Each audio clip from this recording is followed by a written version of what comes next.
my beautiful people. EJ here.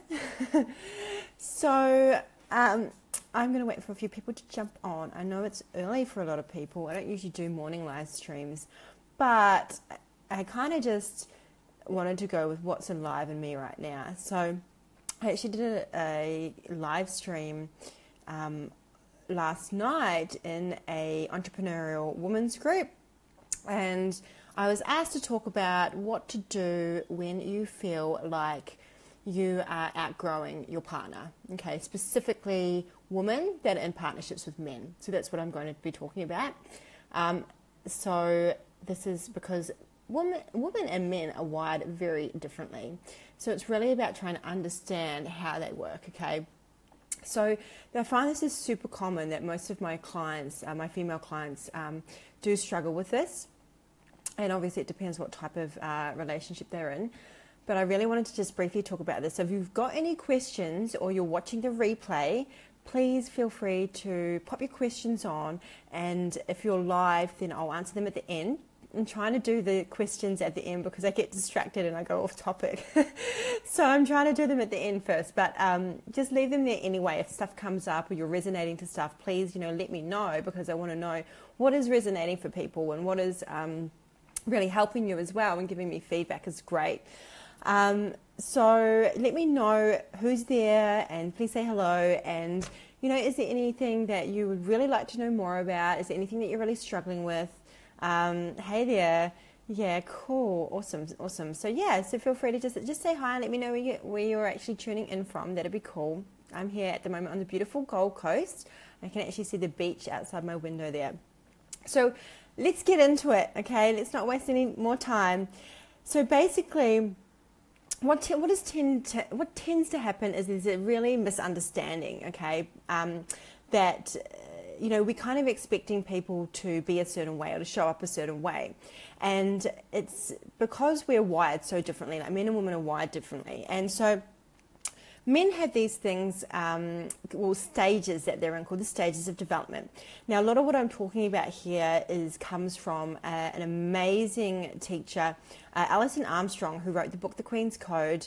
And so this book, by the way, every woman needs to read this book. If you haven't read it, you need to go to queenscode.com and you need to go and read it, okay? This is the first thing. This is the first task I'm giving you guys. If you haven't read it, you need to read it. And if you've read it, comment below how much you know that women need to read this, right? It's like essential. It's a really easy read. It's a storybook, but it gives you so many ahas about men, okay? So this is really forming the basis of a lot of my men's work now. When I say men's work, I mean the work I do with women about men, okay? So this has kind of become like a bit quite foundational. And then I take people into much more deeper work as well. Okay, so I make reading the Queen's Code a bit of a prerequisite for my female clients to go and read it. And even men get a lot out of it as well. So especially a lot of the women that share it with their partners as well. And you don't have to be in a partnership either. So when I've read it, it's not, it's been looking back and reflecting on my relationships and it's just going, wow, okay. And a lot of ahas and things like that.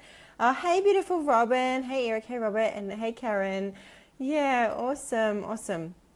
So the first thing is understanding that men are in what is called stages of development, okay?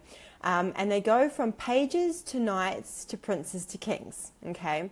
So pages is when generally the children and teenagers, and then your princes is generally 20s. Now, this is it's not exactly the same for everyone, but this is general.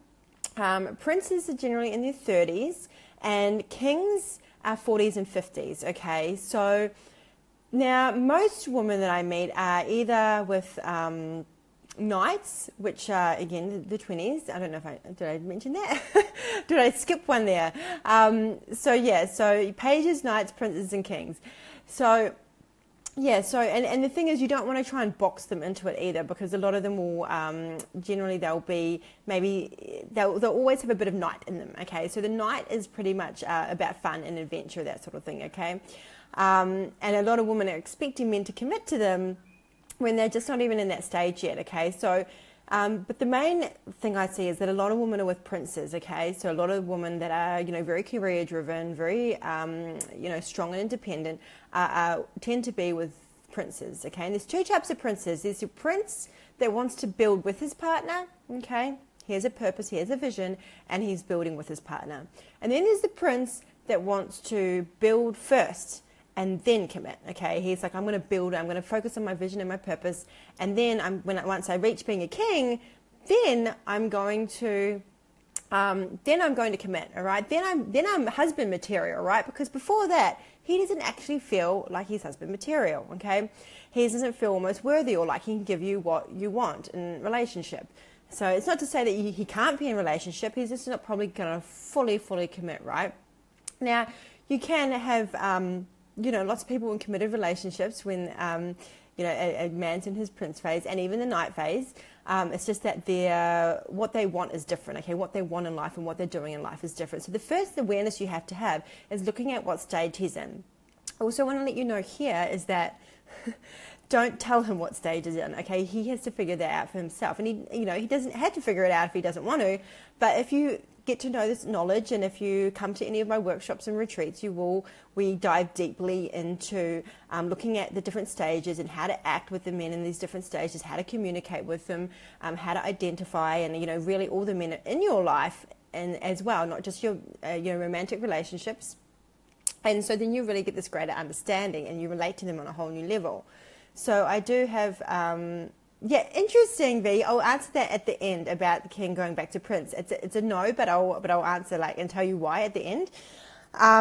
So basically you really want to be just in awareness of that, okay? So as I said before, I actually do have a workshop coming up on this Sunday. It's a 3-hour workshop on loving men, which will go into some of this on the Gold Coast, but I also have a 2-day workshop as well around really diving deeply into this stuff. So just be aware of that. If anyone's interested, let me know. You can just comment below and I'll send you some details. So now the other thing we have to understand is that things have shifted with men and women. I think that, there's a lot of women, there's a lot of very high-powered, successful, driven, independent women. And most of us are in our masculine energy when we're being that type of woman. And most of us don't know how to not be in our masculine energy, and we kind of let that be how we run our lives. We organize, we plan, we control, we get shit done, right? And then we do that in our relationships, okay? We don't think hang on, I've got to switch off and I've got to maybe go into my femininity, or we don't even know how to do that, or and we end up so exhausted. We're like, oh my God, and we're like, why doesn't he do anything? Why do I have to be the responsible one? Why do I have to make the decisions? Why do I have to decide what we're having for freaking dinner? Why doesn't he just man up and do the things that I do, right? And why do I have to be the man, right? So this sort of stuff, right? Yeah, cool, Melinda. I'll send you that after. Hey, Grace. Awesome. Yeah, so it's all those sort of thoughts around that, and I definitely had that pattern so many times, but I actually wasn't allowing, I wasn't even allowing a man to step into the provider role, okay, which they are wired for. Now, why don't we do this, okay? Why do we go into this masculine energy? Now, this comes back to the patriarch, a lot of things like war, okay? So this goes back 1,000 years, okay? So basically where there was this fear around feminine power and how, that it would, kind of take over, and men were very afraid of this feminine power, which is actually amazing and beautiful, and the vulnerability is powerful, but in a really gentle way, not in a controlling way, but there was this fear around it.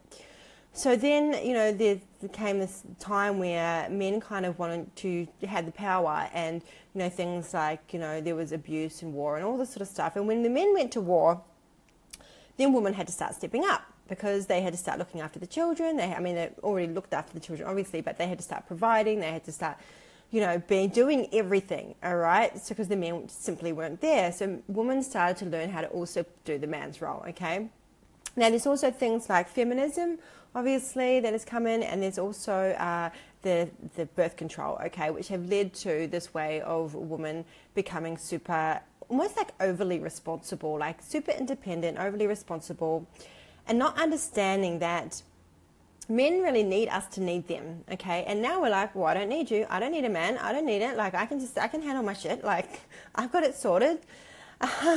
So in that process, we actually end up emasculating them. And it's completely unconscious, okay? So there's so many things, and I want to share a few ways, because there's a lot of ways that we emasculate men.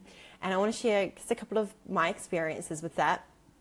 And so, this is some of the stuff that I talk a lot about in my programs and workshops. But again, if you haven't read the Queen's Code, like really go do that, because that'll. And then I've got a group on Facebook, which I've tagged on here. It's called Loving Men, okay? And so this is a group where women have come together. A lot of us have read the Queen's Code, and we are really creating a community where we focus on, like, we give up the right to emasculate men, and then we look at how can we love men, how can we relate to them better, how can we understand them more. So this is a really great group where I'm going to be sharing a lot more live streams and content and things in there about that as well. So please feel free to jump into that group. I would love to have you in there. So yeah, so let's have a look at some of the ways that we emasculate men. So things like withholding appreciation. If I'm somebody that doesn't like to have many regrets, okay? But when I look back now, and if someone asks me, what is your biggest regret with your relationships? My biggest regret would be that I didn't appreciate them enough, okay?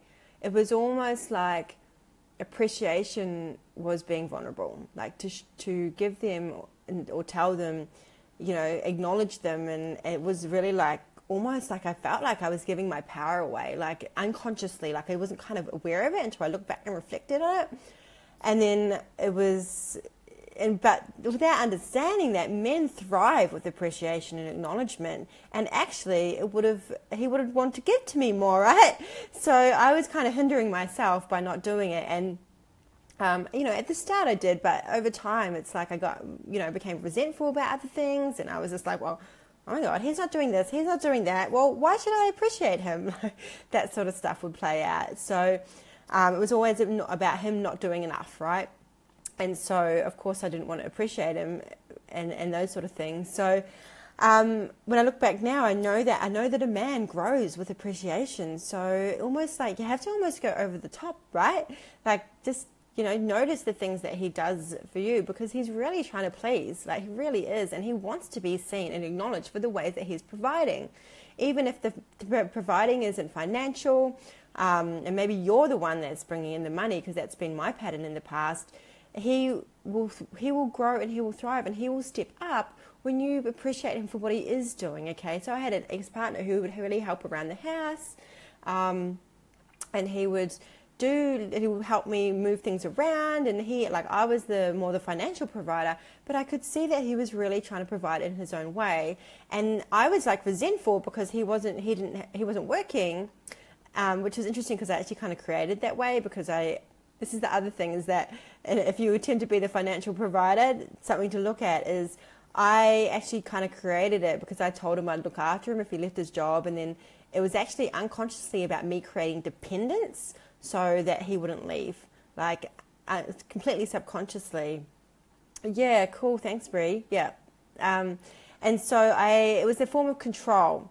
So emasculation is basically about having control, and it's about it's because we don't feel safe, and it's because of all this stuff around, you know, abuse and all the stuff that has made women not as equals, that we feel not safe, okay? We feel not safe to be in the world, okay? Or it's not safe to be a woman. It's like you don't go out late at night. There's all this stuff about it's not as safe to be a woman, okay? So to help us feel safe, we try and control, basically, and then we emasculate.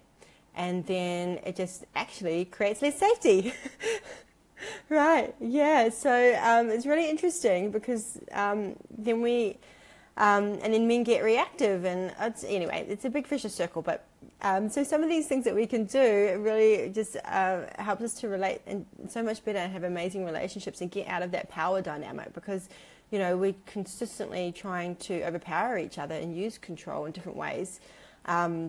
And it only ends up with both people being really, really hurt, okay? So Withholding admiration, withholding sex. And when I say that, because this is where my mind goes with this, is, we can be very disconnected from our bodies, okay? As women, we can be numbed out, we can be disconnected, and we don't have sex drive. What I mean by withholding sex is that we deliberately do it because as a way of power, well, you did this, so I'm not going to give you this sort of thing, that kind of thing. So when I say withholding sex, I don't mean because, like, if you don't actually want to do it, that's something you want to go within and look at, because you might just need some sexual healing on that. But yeah, so just be aware of that. So it's more so like if you're using it as a bit of, like, to have some sort of power or whatever, okay? And if you're feeling resentful or you don't want to give them sex because you're feeling resentful, then you want to go and look at the resentment stuff, okay? Not letting them impress you, not trusting them, okay? So yeah, I'm getting to that one, V. Men really want to be trusted. Like, that is massive, that is key, okay? So we have to really work on our trust in ourselves, because that's what it's really about. Like, if we don't trust someone, that's about where are we not trusting ourselves, and where are we not trusting our own masculine energy, okay? So this has been key learning for me, which has actually been about boundaries and presence and grounding and that sort of stuff. Assuming that they're being insincere, okay, because we're expecting them to react like us and be empathetic like us, and often they might not necessarily be that way, okay? They might just be showing up differently. Not needing them for anything important to you. So you might be like, well, I don't need your help with this, I can do it myself. Or they might offer help and you're like, no, it's fine, I can do it. Okay? So I'm going to tell you now is to, like, please accept help. Even if you know you can do it, accept it, please, because they want to do that. Like, really, they do want to help you. Okay? And the more you allow it, the more you're going to be in the energy of receiving. And being in the energy of receiving is one of the most attractive qualities to a man. Man, really. Okay, so they want to give and they want to provide. That's what they're wired for. They're literally wired to provide. And when we don't allow that, it makes them feel small. Okay, so be in the energy of receiving. Not taking interest in their passions, complaining, expecting them to be like us, blowing off their suggestions and ideas. So I had a guy not that long ago suggest a workshop to me about G-spot orgasm. It was pretty interesting. And I was thinking in my head, like, that's a crazy, it was a funny idea, but I won't get into the idea now. But it was, I was like, I'm not really sure how it's going to work. But I was kind of like, wow, that sounds really, really interesting. And I was like, oh yeah, let's and we sort of just brainstormed a little bit. He's like, oh, I was really excited to share this with you and this sort of thing. So it's like, just be open to hearing their ideas and suggestions, even if you're like, that's not logical. Why would I do that? Because to you, it's totally not logical, right? But to them, they're like, oh, this is such a good idea. So just be open to receiving that, okay? Ignoring them, criticizing them, interrupting them. This is what V said before, is that they might be telling a story, and if you interrupt or shut it down, then they might not finish it. Like, you might do that a few times, and they'll be like, oh my God, I'm not even going to finish the story. Like, they might not necessarily think that way, but they just stop because they're like, kind of, and I did this to an ex-partner where he'd tell me these stories and, thanks, Sonia. Yeah, it's massive. It's huge. So he's telling me these stories about, like, all these cool people he hanged out with. And I'm like, dude, I'm like on a mission to change the world. I don't really care about these famous people that you've been hanging out with. Like, that's just so superficial. Like, that's what I was thinking in my head. I'm like, I'm on a mission to change the world. Like, I've got big shit to do. Like, this is like boring conversation. And I was like, in my business trying to do stuff when he's telling me the story. And I'm like, I don't care. Like, this is, and by this time I was actually my love tank was pretty low in our relationship. And so I turned around and I actually snapped at him and I was like, yeah, this conversation is really boring. And, oh man, he was like, he used to use that against me, like, oh, I'm just boring to you. And I was like, no, that's not what I was saying. It was just, oh man, it started like this big fight, and it was not good. But he'd always that'll keep coming up in conversation and fights and stuff. because I completely shut him down. And I just got triggered in that moment because I was like, I couldn't even listen. I couldn't be present to him because I was focused on something else instead of being conscious about it, and perhaps saying, hey, I really want to hear your story. I'm really interested and I want to know what you have to say. But right now, I just need to focus on this and I can give you my full attention at this time or something, So it was really interesting. So just be aware of that. And another thing I want to note here is that I've had these conversations with men on the phone before when I've been dating, and I'll be telling them a story, and then, or maybe not even just on the phone, maybe it's in general, and I'll be on the phone and they'll be like, I'll be waiting for them to reply, and I'm like, waiting, and I'm like, well, was that not interesting or something? Was that why are they not saying anything? Or just waiting for them. And then I'll keep talking. I was like, oh, well, da da da da da. And they're actually just processing, because I'm thinking, this guy's a bit boring. He doesn't even respond to, does he even not have opinions or something? And so it's really interesting. But with one of my ex-partners, he'd be like, oh, no, I'm listening. I'm fully just taking it in. Because I hit him up about it and was like, hey, why do you pause? Why do you take so long to reply? And he's like, oh, I'm just processing what you're saying. I'm just really thinking about it so I can give you a really good answer. I really want to think about it. I really want to take it in. And how beautiful is that he's just being so fully present to respond to what I'm saying. So just be aware that men are often processing, okay? And they're thinking. So before you go on to keep going and going and going about what you're trying to say, and then you wonder why he may be not present because he's still freaking processing stuff that you said 10 minutes ago. So just be aware that you've got to take some time for, just be patient. Patience. You've got to be patient, ladies. You have to be patient. Which actually leads me to a little story. I'm going to put up a post maybe in the next couple of days about this thing that happened with my dad. About we were driving somewhere and it was about maps, he was like, oh, I know where I'm going, and we ended up getting lost a few times.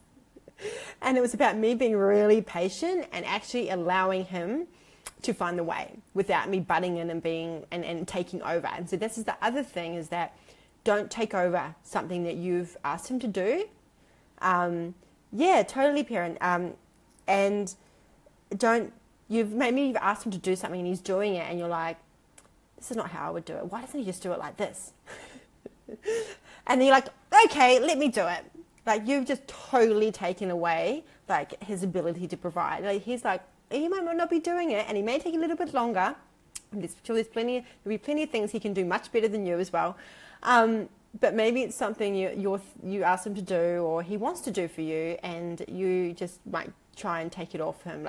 Just be patient, let him do it. Hey, so he'll get there, okay? And men really like to problem solve, okay? So he might be thinking long term, right? He might be thinking the best way to do this. We're just oh, let's find the fast solution, just whatever's going to work now, efficiency.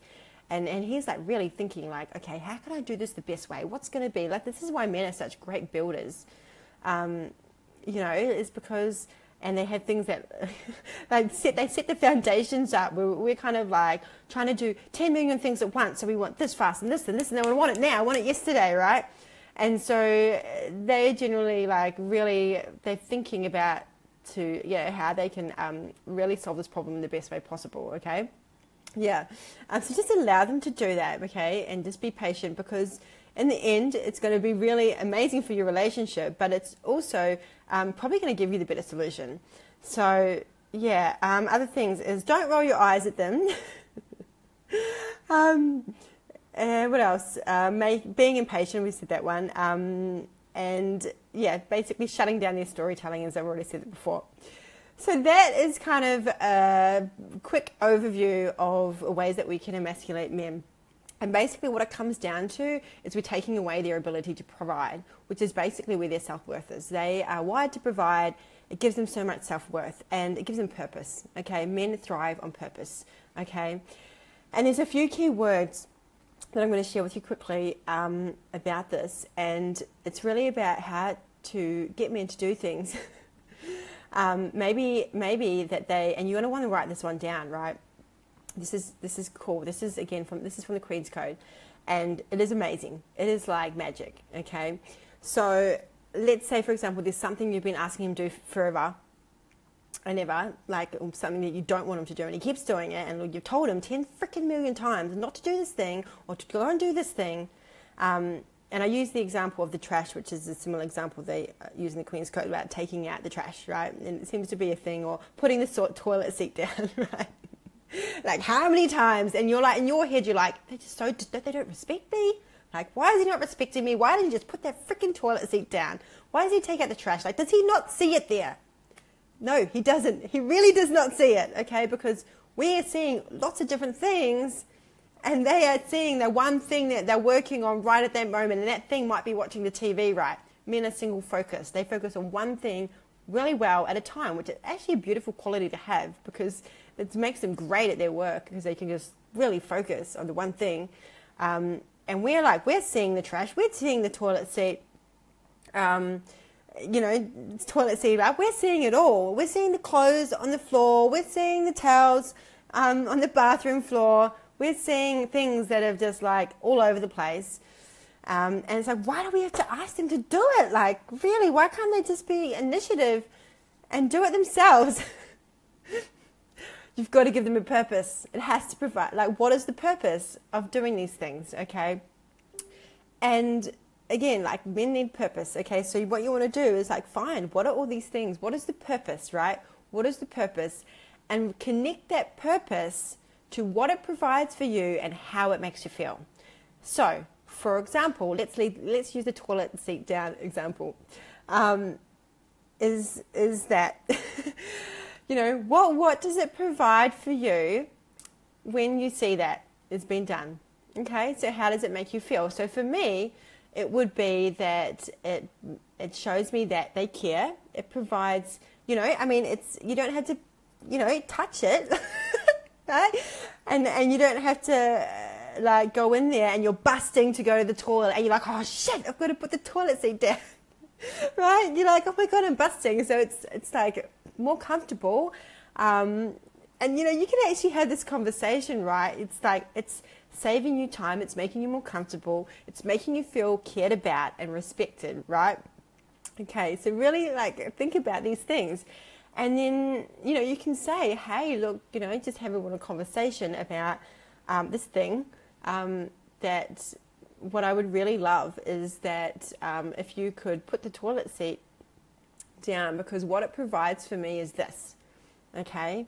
And it really makes me feel this, okay? So these are things you want to write down. What I want is this, what I need. Actually, you want to use the word need, okay? Need is another key word. And what I need from you is this, okay? And what I need from you, this is what it provides for me, this is how it makes me feel, okay? Then you've given him purpose. He is like, wow, I know that when I'm putting that toilet seat down, that this is going to make her feel cared about and respected, okay? Just as an example, okay, this might not be your issue, but, obviously there's lots of different things that might be coming up for you, okay? So yeah, need, provide, feelings, okay? So those things. So I think that's mainly where I wanted to go with that, okay? So the whole idea behind this, if you want him, and how this all ties in with the subject, which is, helping your man to, how to manage it when your man is not growing with you, how this ties in is that when you do these things, it inspires him, it empowers him, it liberates him. He wants to grow with you. He'll start taking interest. He'll be like, oh, what are you doing there? Oh, that sounds interesting.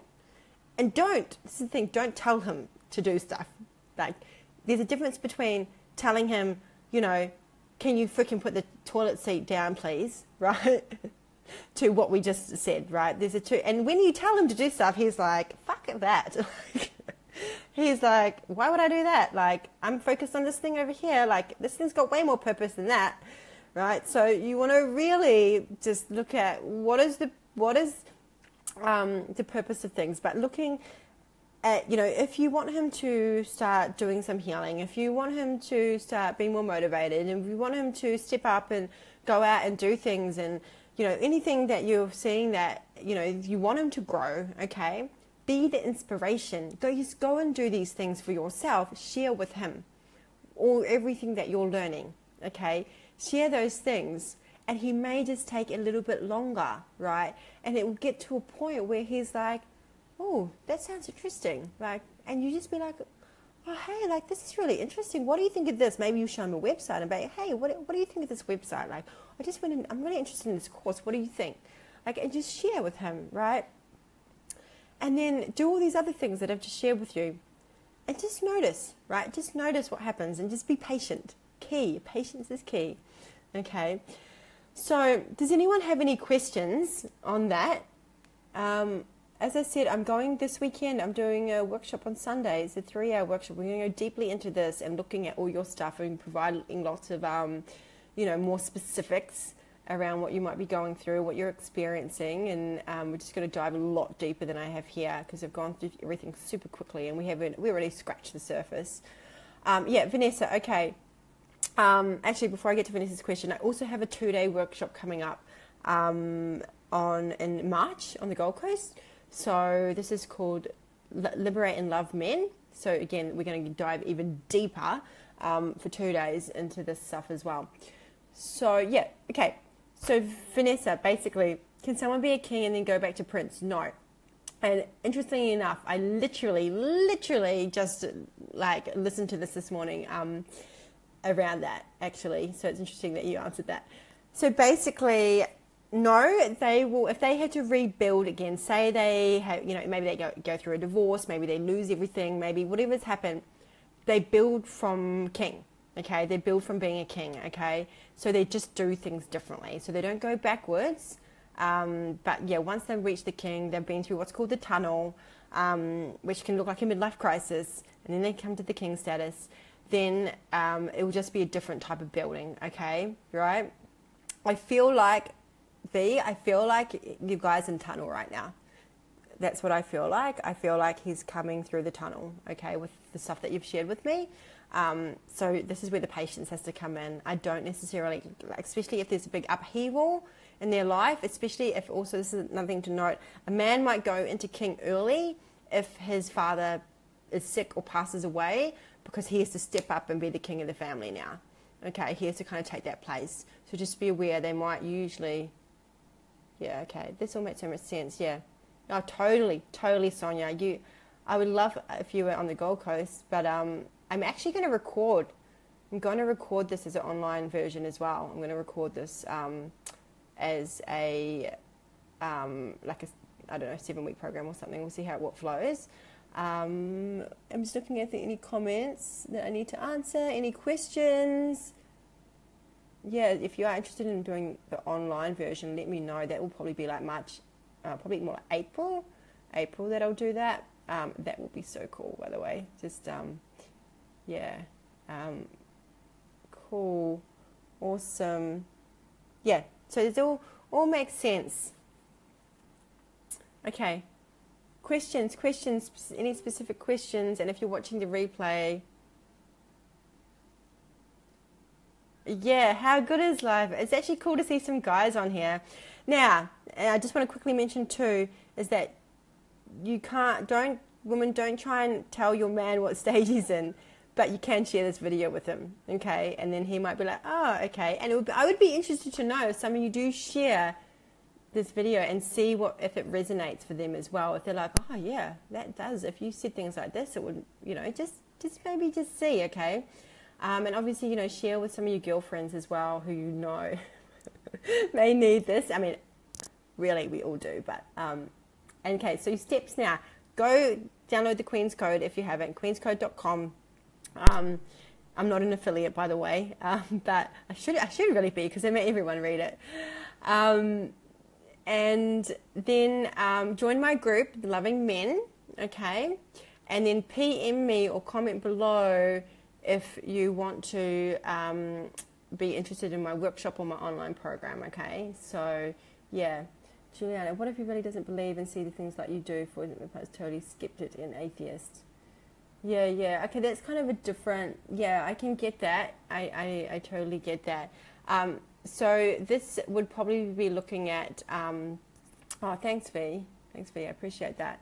Um, yeah, so this is probably a little bit different to what we're talking about here, but I would be looking at having some conversations around that and like what does that bring up for you, how you can be more open to understanding and exploring each other's wants and needs, and like looking at what you could do is talk. I mean, you can't necessarily tell them that they need to change, right? This is not how it works, but you can use language that will inspire them to want to.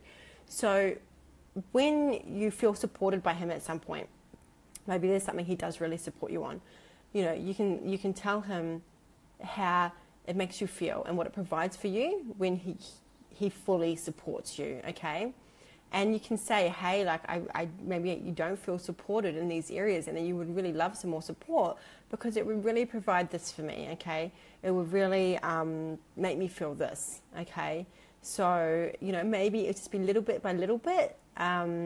Yeah, so I would just be aware of that. But if it's hard, like if he's not supporting you or at all, or if he's really anti, like what you're doing, that sort of thing, then I would be questioning it a little bit as to the connection, what you need in a relationship. Do you really need a man that fully supports what you're doing? Okay, and I'm not saying go like break up with him or anything. I'm just saying like what is it that you really want in a relationship, getting really clear on that.